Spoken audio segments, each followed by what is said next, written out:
At Kids and Teens Psychology, we believe that setting limits and saying no to our kids is important in helping them grow. While saying no can sometimes be difficult, it teaches our kids that there are limits in relationships, and through this they begin to develop frustration tolerance, patience and acceptance. But there are also times when it's equally important to say yes. Saying yes shows our kids that they're important and that their needs, thoughts and feelings matter. When we don't feel we matter, we can resort to bad food, constant tech time and unhealthy relationships to fill our unmet needs for connection. I'm going to talk about 3 situations in which it's important to say yes shortly.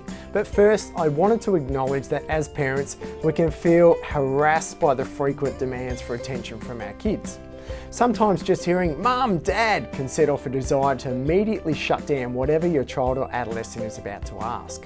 By the end of the day, most parents are tired and wanting to sit for 2 minutes, and this is typically when our kids seek our attention most and when we're most at risk of automatically saying no. The greater risk here is that without meaning to, our kids can feel shut down or rejected, leaving us feel like lousy parents. So be prepared that you'll be called on by your kids to say yes when you're probably feeling most like saying no.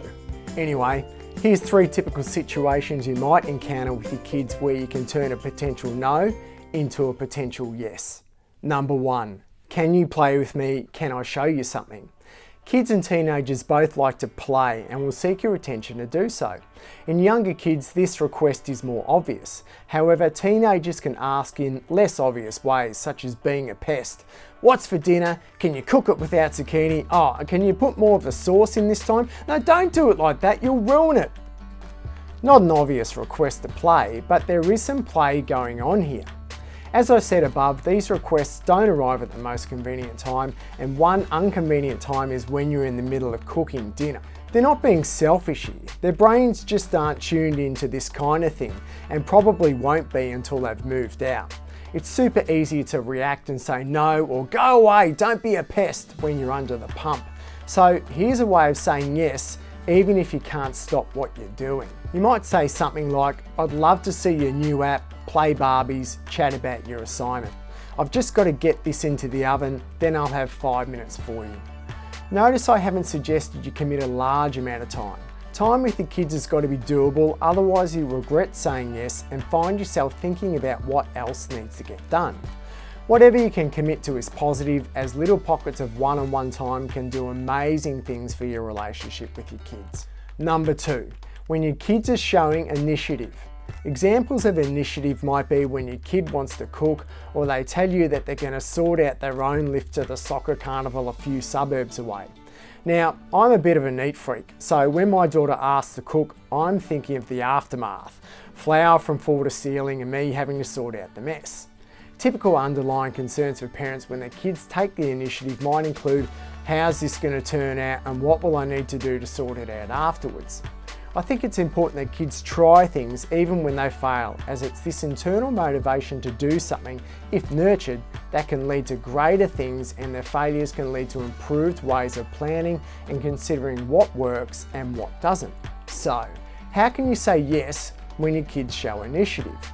You might try something like, it's great that you want to try to do these things. Let's have a chat about it. Are you okay to talk whilst I'm folding the washing? Now, it might be that you still have to say no or agree on a pared down version of what your child or adolescent has suggested, but at least you haven't opened with no and become the parent version of a dream killer. Number 3, when they're scared or worried. I'm not sure about you, but my 9-year-old daughter gets scared of the dark or raises things she's worried about at 7:45 p.m. when she's supposed to be brushing her teeth and getting ready for bed. It's often around bedtime that fears and worries of the day come into the minds of children and adolescents as they're less occupied by other things. This can feel frustrating because as much as you love your kids, it's also nice to have some demand-free time. Now, I'm as guilty as the next parent in telling my kid to just turn the light on, or why didn't you tell me about this earlier? However, unlike the other situations I've spoken about, it's important to make the time to listen to your children's and adolescents' worries. Often, just listening and acknowledging these concerns can calm their brains enough that the fear seems less worrying and can wait until tomorrow. In saying no, worries and fears can amplify, causing sleeplessness and your kids learning that you keep your worries to yourself. So, in the example of my daughter getting scared of the dark, what should I do? I might say something like, yep, no problem, I'll turn on the first light and then you can turn on the next light and then I'll watch you from the doorway to make sure you're all good.